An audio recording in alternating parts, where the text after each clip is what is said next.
Danışdıq qardaş, ona düzdür. Deməli bir ay ərzində bu iş tamamlanıb sizə çatdırılacaq. İnşallah.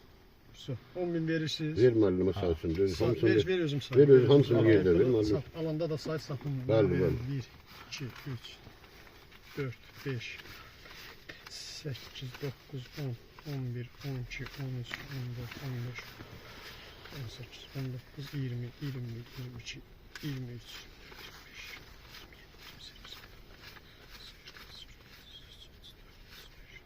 sonra 37, 38, 39, 40, 41, 42, 43, 44, 45, 46, 49, 50, 51, 52, 53, 54, 55, 56, 57 de burada.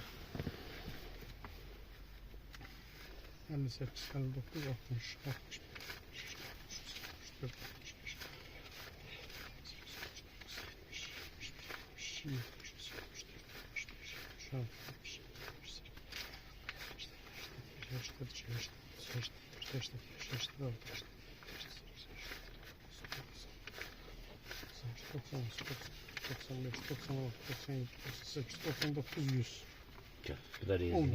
Ha, 10.000 verdim, sənət əldə olunub qutarandan sonra 1000 manatda sana.